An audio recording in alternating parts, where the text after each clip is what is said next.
Thank you for tuning in and welcome back to the Sandwich of Coherency. So let's just go ahead and jump right into this. Recently, as you may have seen in quite a few episodes we've done in the past, we were talking about the whole fentanyl issue and what's happening at the border. The crisis at the border is just getting worse and worse and worse.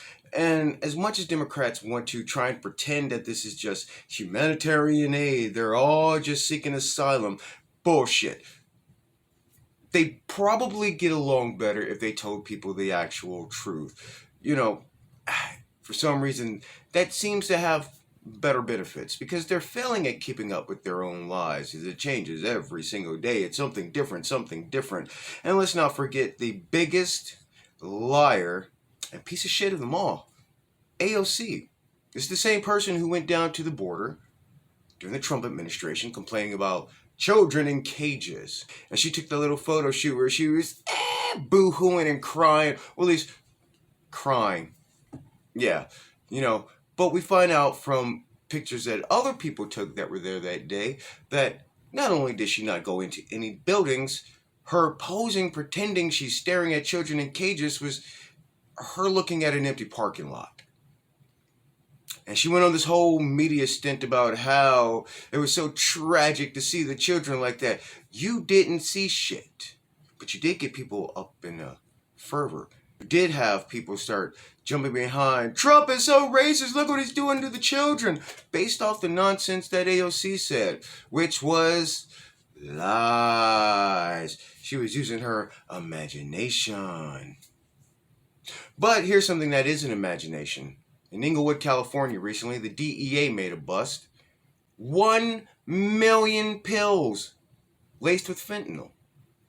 And these aren't just little fentanyl pills or something like that. This is regular, everyday, common medication. Because these pills were set for retail distribution. If you caught the last episode, where we talked about, is the United States being invaded? We asked that question, what constitutes as an invasion? Are 1 million counterfeit pills laced with fentanyl set for retail distribution throughout the United States going to average everyday people? Does that not count as an invasion when you have the Sinaloa drug cartel, which is apparently, so as of right now, being linked to, flooding the U.S. market with these, which they know will kill people? This is not a matter of people just wanting to chill and get high or some shit like that. No, this is an actual attempt to murder American citizens. That's all this is. How can this be seen as anything else? But if you catch our next episode, we will cover a little bit more of what this details, but the reality is that, well, this is primarily the business of Chinese cartels. As you've heard many times, Chinese fentanyl coming in through the Mexican border. Yeah, it's coming from China, but it's Chinese cartels that are set up in Mexico. And the federal government knows that there are Chinese cartels in Mexico bringing fentanyl in and partnering with the Mexican cartels bringing it into the United States. And they do nothing about it. They leave the border wide open. But you're a racist and everything else if you dare to say anything about it.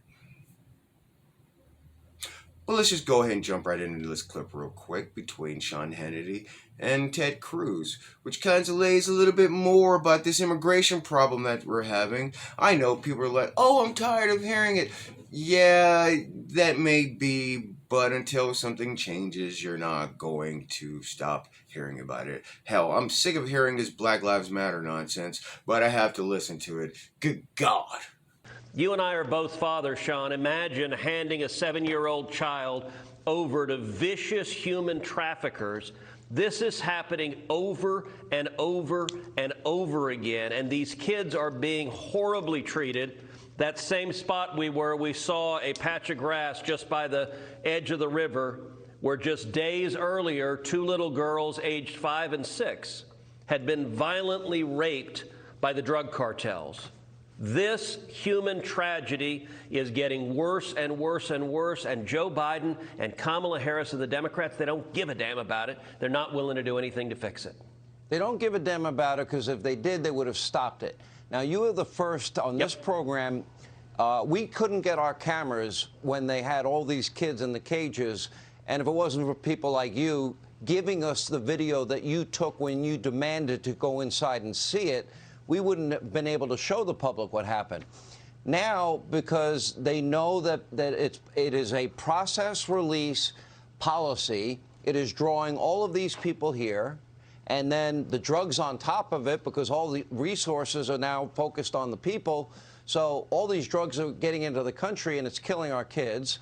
And you see a humanitarian disaster. You're describing 2 7-year-old girls. It breaks your heart. That's exactly right. You know, on the banks of the Rio Grande, just in the grass, you found wristbands, which I found on the ground. Here are a couple of white ones.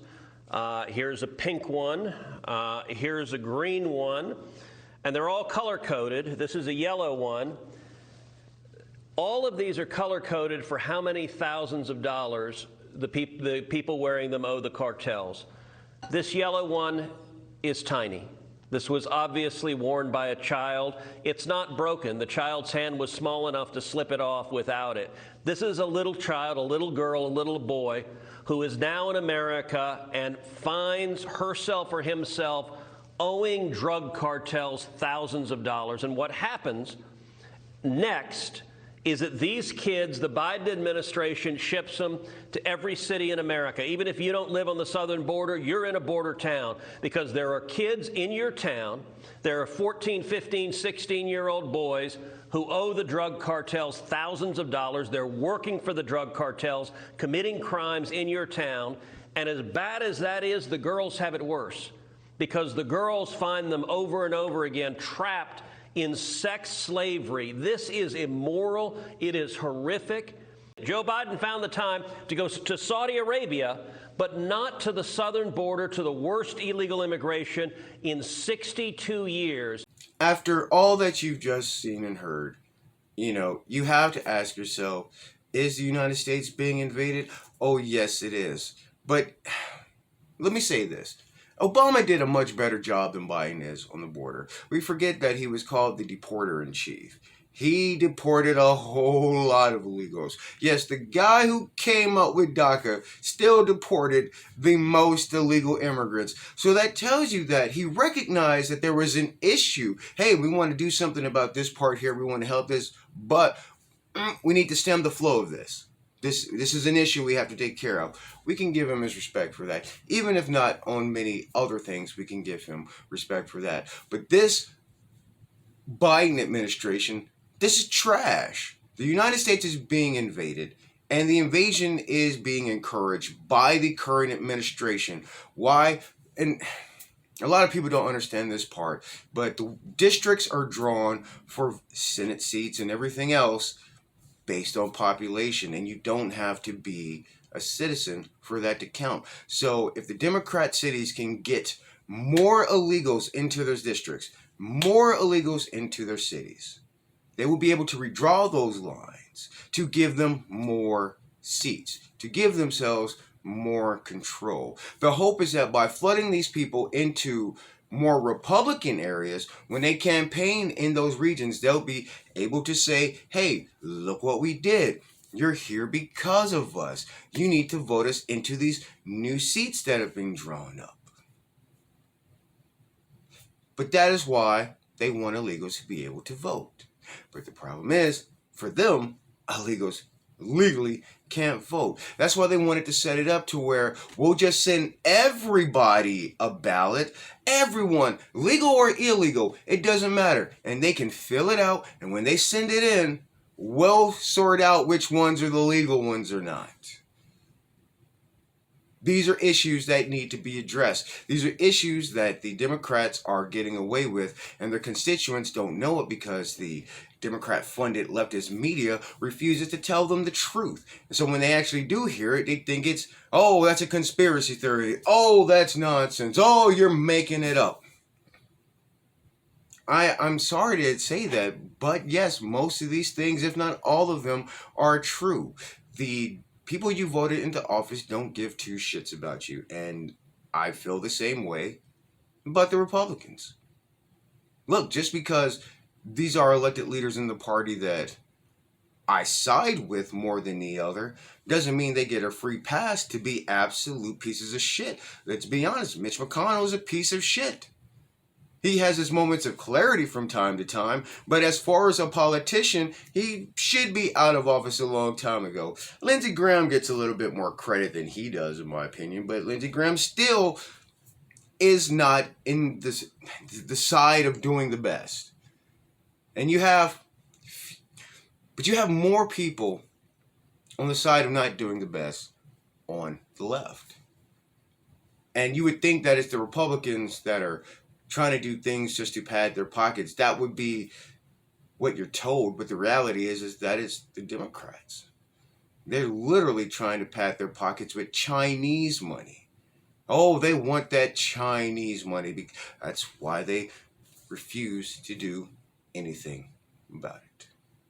But again, we have elections coming up in November, and understanding all these things, you have to get away from voting down party lines. It just can't be, I'm going to go blue all the way down the ticket. I'm going to go red all the way down the ticket. No, please, for the love of all that's good and all my various gods, please do some research on the candidates you're about to vote for. Don't just listen to the shitty ads on the television or the radio. No. Read what their policies are, because you'll be quite amazed to find out what they really stand for. And if you knew, I'll be honest with you, about at least 3/4 of them, you wouldn't even give the time of day. You wouldn't even bother to listen to them. You would not even contemplate the idea of them being in office.